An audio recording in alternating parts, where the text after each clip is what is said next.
بسم اللہ الرحمن الرحیم. السلام علیکم. اس ویڈیو میں ہم اسرائیل پیلسٹائن کانفلکٹ کو سمجھنے کی کوشش کریں گے. اس سے پہلے ہم اسرائیل پیلسٹائن کانفلکٹ کی ہسٹری کو دیکھ چکے ہیں، اس کی ٹائم لائن کو دیکھ چکے ہیں، اور جہاں سے ہم نے پچھلی ویڈیو کو اینڈ کیا تھا پارٹ 1 کو، اب ہم پارٹ 2 میں وہیں سے آگے اس کو کنٹینیو کریں گے.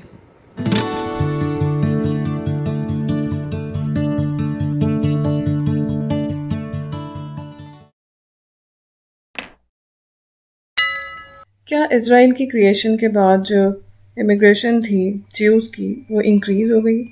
یس.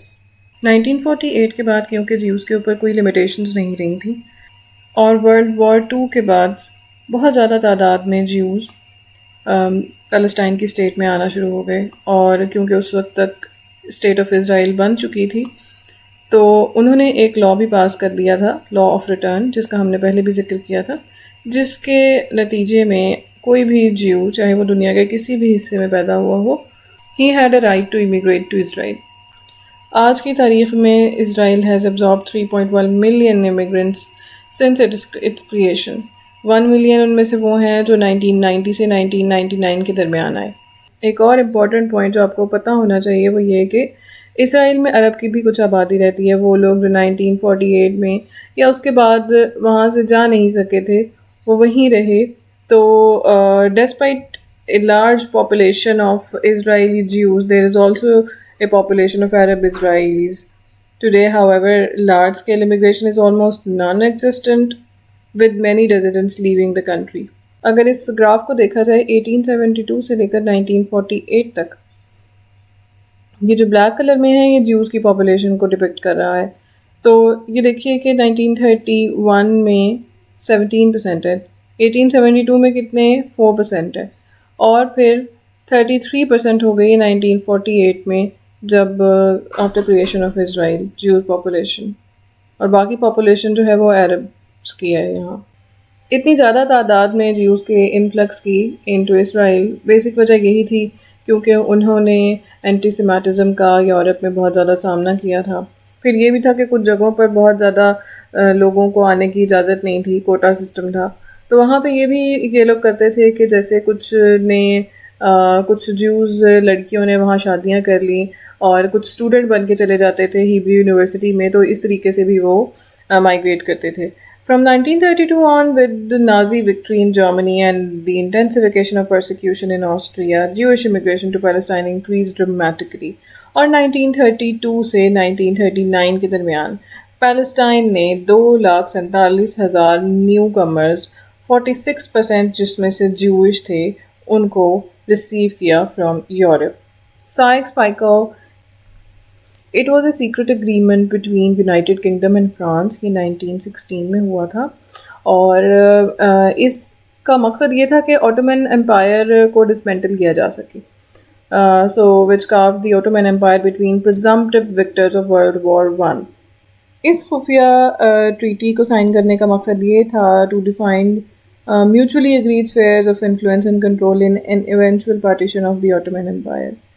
This agreement allocated to UK the control of today's Israel, Jordan and Palestine. اس اگریمنٹ کے تحت برطانیہ کے پاس جن علاقوں کو کنٹرول آیا تھا وہ ہیں آج کے دور کے پیلسٹائن، جارڈن، ساؤدرن عراق اور اسرائیل، جبکہ فرانس کے کنٹرول میں جو علاقے آئے تھے وہ south eastern Turkey, northern Iraq, Syria اور لیبنان ہیں.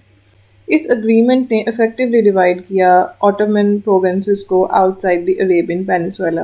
ایک اور اہم بات یہاں پر یہ ہے کہ the agreement can be seen as a turning point in Western Arab relations. کیوں تھا یہ ٹرننگ پوائنٹ ویسٹرن اور عربس کے ریلیشن کا؟ اس کی وجہ یہ ہے کہ اس جنگ میں عربوں نے برٹشرز کا ساتھ دیا تھا اگینسٹ دی آٹومن امپائر، اور برٹنز نے عرب سے یہ وعدہ کیا تھا کہ اس سپورٹ کے بدلے میں وہ گریٹر سیریا کا علاقہ ان کو دیں گے، جس کو انہوں نے بعد میں پورا نہیں کیا. اور جنگ ختم ہونے کے بعد لیگ آف نیشنز نے فارملائز کر دیا SYKES-PICOT اگریمنٹ کو، جو آٹومن امپائر کی ٹیریٹریز تھیں جو کہ اب ڈسمینٹل ہو چکی تھی اس کو گورن کرنے کی اجازت دے دی. عراق گینڈ انڈیپینڈنس ان 1932، جبکہ سیریا اور لیبنان اور جارڈن نے ان سے انڈیپینڈنس حاصل کی 1946 میں. اس میپ کے اوپر اگر دیکھیں تو یہ جو بلو زون نظر آ رہا ہے، یہ سارا جو بلو زون ہے یہ بلو زون ہے فرانس کے کنٹرول میں. اناتولیا جو ہے وہ آج کے زمانے کا ٹرکی ہے. پھر جو گرین کلر میں ہے یہ والا زون جو ہے وہ فرینچ انفلوئنس میں ہے. جو یہ ڈائریکٹ کنٹرول میں ہے وہ یہ بلو والا زون ہے. اس کے بعد جو یہاں پہ یہ بغداد، کربلا، نجف، بصرہ اور کویت والا ریجن ہے، یہ والا زون یہ کنٹرول میں ہے برٹشرز کے. اور جو یہ والا ہے یہ under the influence of Britishers ہے. جبکہ اگر ہم یہ جو جروسلم، جیفا، غزہ کا جو ریجن ہے یلو کلر میں، یہ ایلائڈ کانڈومینم ہے. ایلائڈ کانڈومینم کا مطلب یہ ہوتا ہے کہ ایک ایسا علاقہ، ایک ایسی territory on which multiple powers agree to share the dominium. McMahon-Hussein Correspondence اس سیریز آف لیٹرز کو کہا جاتا ہے جس میں ورلڈ وار 1 میں عربز نے یونائٹڈ کنگڈم کا ساتھ دینے کا فیصلہ کیا تھا against the Ottoman Empire. United Kingdoms کے ساتھ عربز کا یہ اگریمنٹ ہوا تھا کہ they will recognize Arab independence after the war in exchange for the Sharif of Makkah launching the Arab revolt against the Ottoman Empire. اس correspondence کا Middle East کی ہسٹری کے اوپر ایک گریٹ امپیکٹ ہے کیونکہ اس کورسپونڈنس نے ہی عربس کو کنونس کیا تھا to launch the Arab revolt against the Ottoman empire. To Zionist the Balfour Declaration has a mythical status.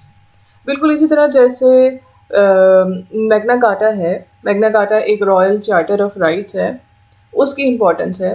جیسے یونائٹڈ اسٹیٹس میں US ڈکلیریشن آف انڈیپینڈنس کی امپورٹنس ہے، بالکل اسی طرح کی امپورٹنس زائنسٹ کے لیے، جیوز اسٹیٹ کے لیے بالفور ڈکلیریشن کی ہے.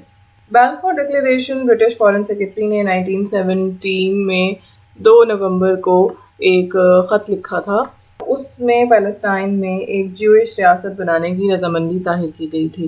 اس ڈکلیریشن کو مینڈیٹ فار پیلسٹائن میں جو کہ لیگ آف نیشن کی طرف سے 1923 میں جاری کیا گیا تھا اس میں بھی شامل کیا گیا، اور اس کے تحت برطانیہ کو یہ رسپانسبلٹی دی گئی تھی to establish a British Jewish homeland in British control Palestine. تو ورلڈ وار کے اینڈ پہ جب آٹومن امپائر ڈسمینٹل ہو گئی اور پیلسٹائن کے انڈر دی برٹش کنٹرول، تو اس وقت کی یہ بات ہے جب یہ لیٹر لکھا گیا تھا. یہ 67 ورڈز کے اوپر کنسسٹ کرتا ہے and it has been said that 67 words that led to the creation of the state of Israel. 16 ستمبر 1922 کو جو پیلسٹین مینڈیٹ تھا اس کو تقسیم کر دیا گیا 2 ٹیریٹوریز میں.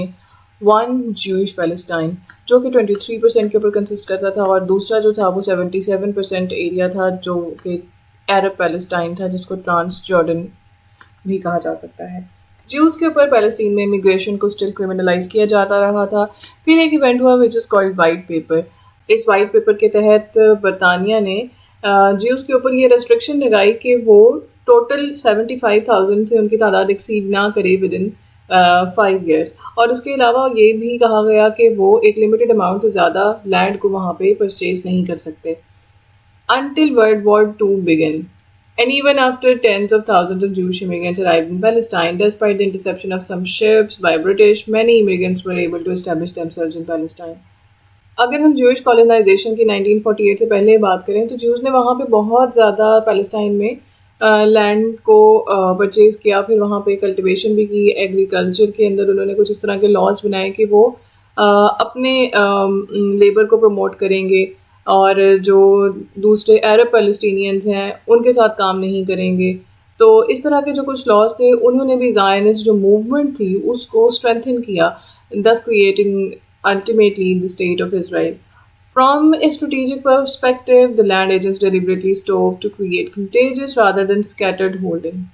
اگر یہ دیکھیں اس میپ میں تو یہ جو تھوڑے ڈارک کلر میں ہے یہ وہ ہیں ایریاز جو کہ جیوز کے انڈر کنٹرول تھے, اور یہ دیکھیں کہ پورے اس ایریا میں اسکیٹرڈ ہیں.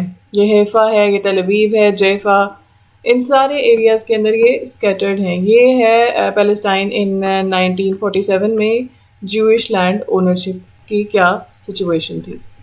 یہ جو جیفا کا علاقہ تھا اس کو کہا جاتا ہے کہ it was a modern city of Haifa before 1948, اور اس کو پیلسٹائن کا ہارٹ سمجھا جاتا تھا کیونکہ it was an economic and cultural hub. Late 19th century سے لے کر 1970 تک یہ شہر دنیا میں اورنج ایکسپورٹ کے لیے بہت زیادہ مشہور تھا. It was one of the largest ports for orange export.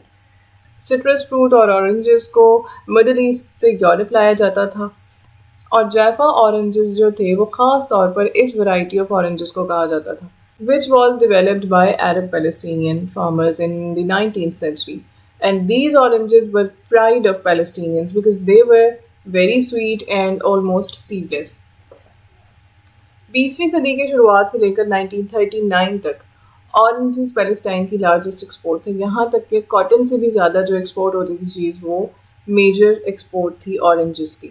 Thus, contrary to the myth propagated by Israel of a backward and underpopulated Palestine, Palestinians had a dynamic agriculture sector before the arrival of European Jews.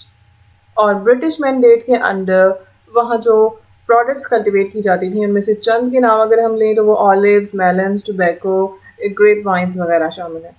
British mandate کے اختتام تک Jewish Palestinians جو کہ وہاں NATO تھے یا پھر جو جنریشنز سے وہاں پہ موجود تھے، اسٹیبلشڈ تھے، ان میں کافی زیادہ اضافہ ہو چکا تھا. لیکن پھر بھی in terms of quality and quantity, production of Arab Palestinians remained superior.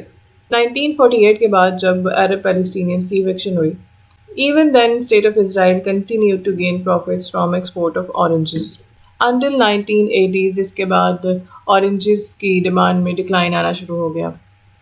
آگے بڑھنے سے پہلے ایک نظر ہمارے social media accounts per. You can also follow us on our social media platforms. کیا آپ جانتے ہیں کہ آج کا دن تاریخ میں کیوں اہم ہے؟ اگر نہیں تو ہمارے انسٹاگرام پیج پر آئیے، یہاں آپ کو ہر دن کی تاریخ سے متعلق معلومات ملیں گی. ہمیں ٹویٹر پر فالو کیجیے، ہمارا ہینڈل ہے @thegkquestions. We have also created a whole playlist on essay writing on our YouTube channel. Go and check it out. You can also send us your queries on our email. All the links are given in the description box below. 1947 میں جو UN partition plan تھا for Palestine وہ کیا تھا؟